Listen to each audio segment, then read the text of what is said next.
Welcome to Prog Will Find a Way, your friendly neighborhood progcast. I'm Jonathan Block. And I'm Jay Valade. And we seem to do a monthly news episode. So here is our Prog news for June of 2024. We'll start with the Yes family because there's a lot going on with it. There's a lot going on. We've got Yes is touring over in Europe right now, or finishing up a tour, I'm not sure. But they're going to be touring over the summer with Deep Purple. Not the headliner. They'll be second on the bill, but this is the Steve Howe version of Yes, and they're going, I don't know what kind of set they're going to be able to play, whether they're going to get a truncated set or what they're going to do. So yeah, because that will be interesting to see, because they're not the headliner. I think in Europe they're calling it the something Tales of something. Yeah, this is probably who knows what they're going to do. It might be like a greatest hits thing, and given the audience, all the extras, yeah, right. Given the audiences, because this is mainly a Deep Purple tour, right? But is this the first time they've toured with Deep Purple?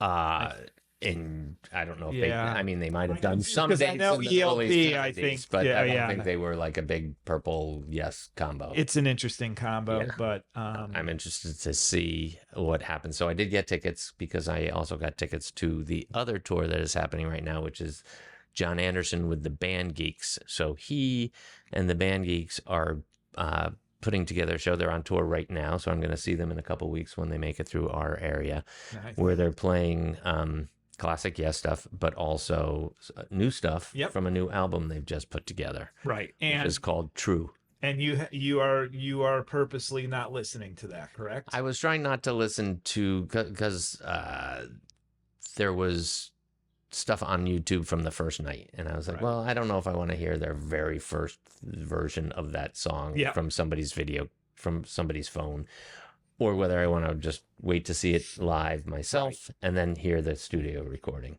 Yeah. Having said that, my introduction to Yes, classic Yes, was Yes songs. So, I heard the live stuff first for that. So, I can't, that's, so we'll see how that goes. So they're playing 3 songs. One of them apparently was played over the loudspeaker, that's a 4th song. Oh, that's a 4th song. Yeah. Okay. Counties and Countries or something like that. That plays in between their set. Okay. So they take an intermission. Okay.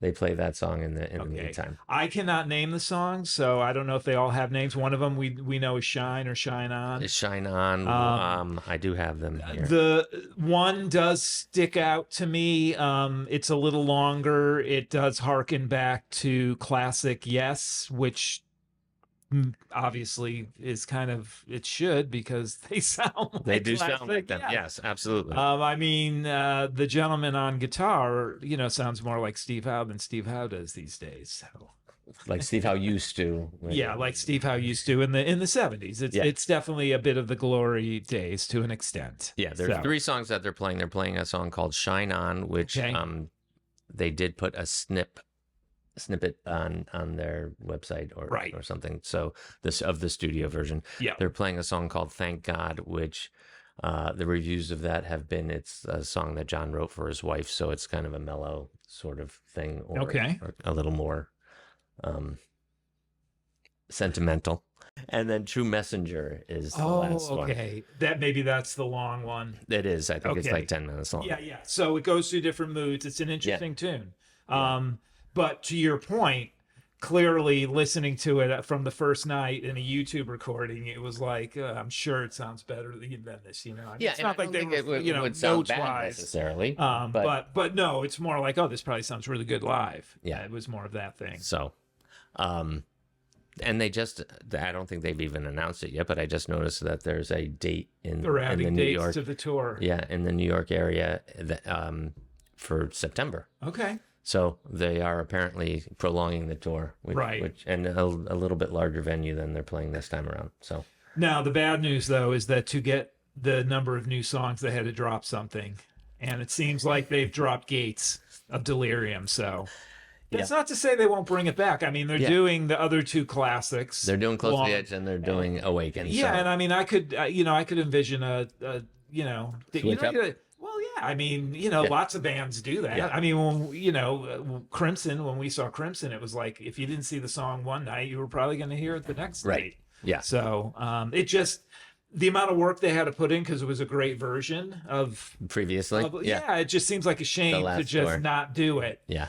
Because let's be honest, like John changes like the wind, right? And this tour could be done, and that could be the end of it, right? Like that. Yeah. So. Yeah, you never know. I mean, he is going to be 80. Well, there's that too. I didn't kind of want to say that. I wanted to more talk No, but about I mean, from yeah. the changes like the wind, if he still has a list of things he wants to do, yeah, he can't, you know. Yeah. However, it looks like they're adding dates to the They tour, are. so that's great that people cool. are gonna come out and see them. The only other negative thing is, and I mean, everybody's universally panning the proposed cover for this new album. Yes, I did. I did see that, and I was not a fan when I saw it. Not so much the picture, which is fine. I think that's kind of a fun picture of John's, but that it's the typeface that it's the treatment, it's everything else around it that, to be honest, will date it. Like, it dates things. You can look at some things and I don't know what it dates it as. Well, fine line between clever and stupid, but it's used by date. Yeah, well, yeah, but it's not out yet, so they have to have heard. I mean, there's no one. I've never seen anybody give a positive thumbs up about the cover. So, right. I mean, yes, it's about the music, but so. Well, and that's kind of weird though at the same time, because cover art isn't what it used to be anymore half the time. I mean, I don't know how many people actually buy the physical product. And he couldn't get a Roger Dean cover, right? Like, if Roger Dean's going to do, he's in the Yes camp. In the Yes camp. He chose the Yes camp, so hopefully the music will speak for itself, and I won't. Like I said, I mean, I there's won't really care about the cover. and the one song. All right, let's keep going on. We got another huge announcement. I guess we kind of skipped it last time. We were having our Yes Fragile announcement box set watch, and we were off watch, and it was announced. Off watch, and they announced it. They announced it. So so that was quicker than I expected. Yes, because the Yes album came out. When was that? Recently, and then like the live they pulled the live thing out for Record Store Day, and now Fragile's coming out. Now it's the same setup, that you've got 4 CDs, a Blu-ray, and vinyl. Yeah. Gatefold sleeve, a booklet, the whole thing, right? Same idea. Already, people online they did a little video, and the image of the band that they used had Alan White in it. Oh gosh, and they're like, here we go, guys. Is it the same? Like we only have photos from the '76 tour. No, it's like it's not Relayer, but it's like the Yes. It's the post Bruford, directly post Bruford, right? But it was just kind of a funny thing, because I mean, people are like, not again. What about unreleased material? The unreleased material is interesting. I was hoping for more. I mean, they have the regular album. They have a remix album that Steve Wilson did a remix, but he said it was, it's very similar to the one I did in like 2015 or whatever it was. Right. He goes, there are subtle difference, and they're more technical than Sonic, probably. Right. And then there's instrumental mixes. There's some rarities. Most of the rarities were on the re-release that they did previously with all the surround stuff. Right. But there are some new things. There's some new edits, a Heart of the Sunrise edit, a long distance runaround edit. But then they've got a long distance runaround alternate version, a song called The Dean, right? Which no one knows what it is, and so no one knows what it is. Right. But on one of the boards, one of the guys who's in charge from Rhino said, yes, that is an unreleased song. Okay, it'll be interesting. So it's only 3.5 minutes long. You're right. I mean, but is it about Roger Dean? Is this their Are You Ready Eddie kind of thing? I would doubt it, because this was his first album. They didn't have any real relationship with him. I think it would be interesting. The story goes that Roger Dean was offered 2 bands, and he picked Yes. Okay. And Led Zeppelin might have been the other band, but I don't know. But, they were in Hypnosis land at that point, right?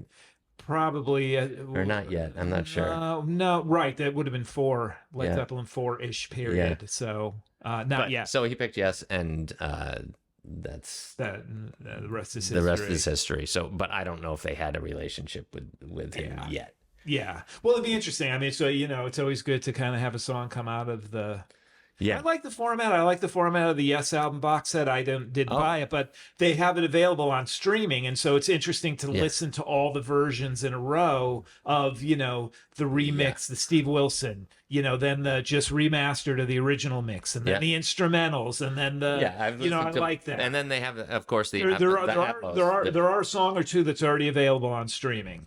I think it was they did the the We distance. Have Heaven Right. long, and they did the long distance runaround. runaround. Now, I don't know if you listen to it, it's clearly a different take. It's not the same thing. Correct. And there's some new keyboard sounds in long distance runaround. Yep. And the fish is different. Yep. But it's the same setup. It's just Right. it's a different mix. But that was I mean, once they had the piece, sure, it's a different take. You know, maybe it's take two as opposed to and there's just whichever was released. Sounds, yeah, well, then they were playing a different line. Well, and every single take that they would have done would have had some differences in it. You know, it's obviously after 50 years, we're used to a specific thing. You hear one thing. You're like, oh. Well, it's interesting too, because if you go back to the days of vinyl, right, and I remember specifically having albums that had like a scratch in it, you know, and like you would then, after listening to that for years and years, when you went to scratch. and then when I went to CDs, and there was one that always sticks in my mind, which was Jethro Tull's Songs from the Wood, and there was a skip. There was like a skip between the end of Songs from the Wood and Jack and the Green, and you'd hear a click, and it was always on the fourth click. It would go right into Jack of the Green, but a split second in the beginning would be gone.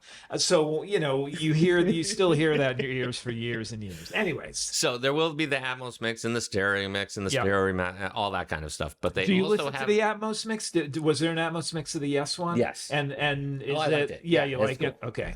There's also some live stuff recorded at the Academy of Music in New York, February 1972. And so it's Long Distance Runaround Fish, Perpetual Change, and Yours Is No Disgrace. So that would be with Bruford. Yes. But the only new song we're getting of Bruford in great quality is Yours Is No Disgrace, right? Because Perpetual Change and Long Distance Fish, songs was which that? Allegedly are from like the night before. But this is so it's a different night. It's a different night. But my point being is that we're only getting one new song of Bruford in good quality. Good quality. But a different version of right. Is there any word about like that's just all they have, or we don't know if they have more from that particular show? I don't know, and given the fact that they are probably not the headliners, or if they are, it's a small place, and when you add this up, it's Long Distance Around the Fish is 12.5 minutes. Perpetual Change is 11 minutes, and Yours No Disgrace is 13.5. So I mean that's okay. So they would have been playing 40 minutes right there. You're right. They would have been playing 30 to 40 minutes, because I think they definitely opened up for Crimson. I know that, and during that period. So yeah, I just don't know whether when because Fragile had just come out, right, but it was doing good business. So I don't know where they were on the pecking order of being able to headline at that point. Right. I could probably check Forgotten Yesterdays and see what was going on that tour, but I don't know. I think they probably did play other shows that they played more, because I think Roundabout would have been obviously a song that they played instead of older songs. Right. So all right. When do we know when that's coming out? Is it June? So that is coming out in a couple weeks. Okay. It is supposed to come out June 28th. So I am awaiting its arrival. Just like the Talk Box, which we talked about last time, I believe. Did we talk about? I don't know if we talked about it. I don't know. Give it a minute. But the Talk has a 30th anniversary box, but it is not in the same format because it's not a Rhino release. That was originally put out on Victory Records, and so it has. I don't know, Cherry Red or somebody is putting it out now. Esoterics last year, So that's a 4 CD set, and it's the regular album rarities and outtakes, and then a live show. So I'm interested. I'm excited to see that. The show will be good. And it allegedly is coming in the mail today, but Right, we're stretching this episode out as long as we can. So if you hear the doorbell, that means we'll have an unboxing episode. Exactly. As well. We'll do a little edit here and go on. All right, but let's move on from I mentioned Jethro Tull, so I'll just mention Bursting Out. classic live album from the Heavy Horses tour in '78 is coming out, an expanded version, extra songs from that date, songs from other days, things that have been released before, the Madison Square Garden excerpts from '78, which are out there, and then there's a video as well, I believe. So, pretty good tour for Toll. Yeah. They could keep going, like Steve Wilson's keeping going. Yeah. So they're either going to do Under Wraps or not, because there's nothing else in between now. Right. So it's interesting. Did they do A? They did A. Yep, A's been out for a while, and then Broadsword and the Beast came out last year, and now they're going back and doing this. But everybody is still like, because there was a lot of material. It's Under Wraps and then like Wraps, Rock Island? No, Crest Crest of a Knave. Crest of a Knave, then Rock Island. Yeah. I could see them going to Crest of a Knave. Yeah, Crest of a Knave was a good album. I could see them going into that one, but who knows? We're getting to the end there. Just quickly, because we talked about David Gilmour, he has since announced tour dates. Not a lot of dates, but he's in between September and November of this year. He'll be in Europe, then London, then the U.S. He's only in the U.S. He's only playing like a few dates in New York, Madison Square Garden, like big. And then it's Madison Square Garden. Yeah. And then he's playing dates out west, so he's definitely doing it on his own terms. I listened to his new song. Yes. And I actually liked it. Yeah. Initially, when it came on, I was like, it's kind of slow. It's kind of reminded me of that Roger Waters thing. The way he's singing it, because he's singing in the. I know. And then it kicks in, and so I was like, all right. And for all the angst, there's a nice guitar solo in there too. So. Cruise to the Edge. The dates were announced for next April, and at least the headliners were announced. You're going to have Rick Wakeman. Yeah, I saw Rick Wakeman was there. IQ, which is actually a pretty big deal. Hackett, Steve Hackett. Pure Reason Revolution is playing with him. I don't know if you know them, but I really like them. Their stuff is really, really good. Particularly their first album. Yeah. I think that's a fantastic album. I really love it. But I don't think they've ever toured the States. I would love it if they could. I don't think so. They should come and play a district in Norwalk. Like we're getting. I'm only saying that because in the New York area, like we're getting prog bands in these weird venues. It's interesting. They're just kind of popping up. Also, Big Train again. Riverside, Haken. Yeah. Or Hacken. Is it Haken or Hacken? It's Haken. We need Tim. Anyways, we'll do a preview episode before it, so Tim can talk to us about the whole prep and his. We can hear about what he's going to watch and what he's going to skip. Right. Fripp and Singleton are going to be there. I thought I saw.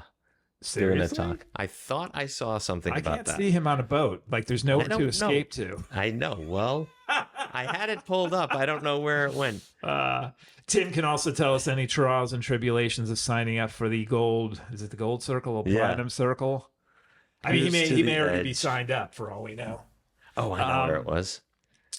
I think it was on Facebook. All right. Well, while you're doing that, keep going. I'll keep going here. Although I'm going to skip the Marillion Weekends because you got to talk about that. Yeah. So Beat update, more and more tour dates. The only thing I want to talk about, because we talked a lot about Beat, that's the Adrian Belew project. Hold on. What do we got here?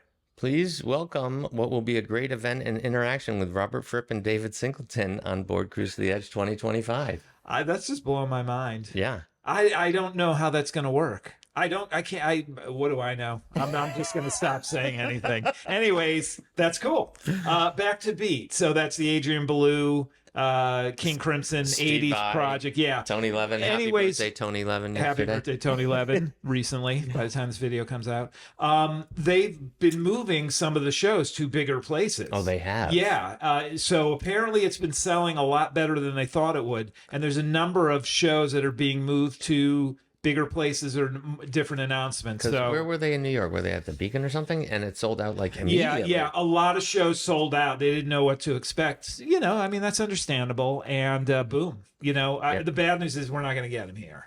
Like they're not going to. They're not going to come near us. But if they come to New York, it'll just. Would they bump it up to something? Yeah, I haven't looked at the dates recently. I'm basing this more on chatter online, where people were talking about it was supposed to be at this venue, and then they changed it. Why? And actually, it's good news because a lot of times that's bad news. Yeah, the downside as opposed to the upside. Yeah, they underestimated the level of interest, and I don't think. And how does that work if you got tickets? And you got seats. That I don't know. A lot of times I've had tickets for venues that move and they kind of try to Give you something map them close. over as close as they can, but they always give you an out. You can trade it in for a different ticket or whatever. So I don't know how that's going to work. But I mean, it's interesting, understandable.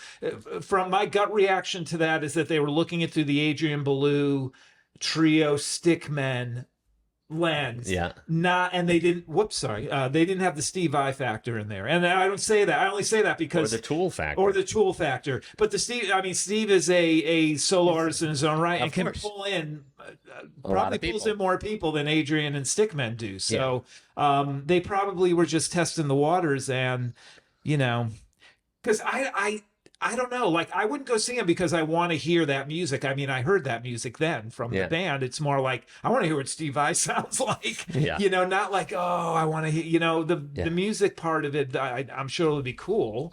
But it's going to be interesting. Hear that stuff live again, though. Like when we went to that Security Project of thing. course. It's always it's very cool. Yeah, we saw Security Project with Happy Roads. A couple more things, then I want to turn it over to Jay for the Marillion Weekends. Also, Prog Day. It's not just Prog Day is a festival. Yes, I was looking that up, but it looks like it was announced, but it doesn't have any information. Yeah, I don't think they've announced anything yet, although it's coming up in August, so who knows? Some of these festivals, they don't happen every year. I just want to do a quick rest in peace to Doug Engel, who was the man behind Iron Butterfly, at least for me, and I know a lot of other people from my generation. If you were listening to the radio, even if you were hearing cool stuff, it was still 3, 4, 5-minute songs. Yeah. And then there was this Inagata Davida out there, and a lot of people had that album just because there was this sidelong thing, and then you put it on, and it was, granted, it's more on the psychedelia side, but still, in that time period, it was pretty revolutionary. And there's further Prog connection with John Anderson, right? He produced one of their albums, right? They did. I thought they toured together, right? And I thought they wrote a song together.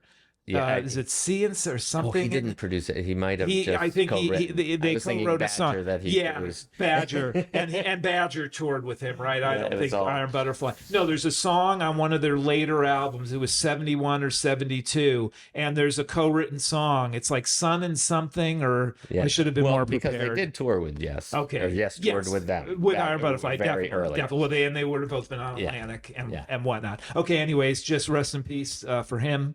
And if you're into Neo Prog Palace, Pallas is one of those bands from that era, and they're collecting all their stuff, all their albums, and BBC stuff and some live stuff onto a 6 CD, 1 Blu-ray box set called Eyes in the Night, and it's coming out at the end of June. That's cool. Yeah.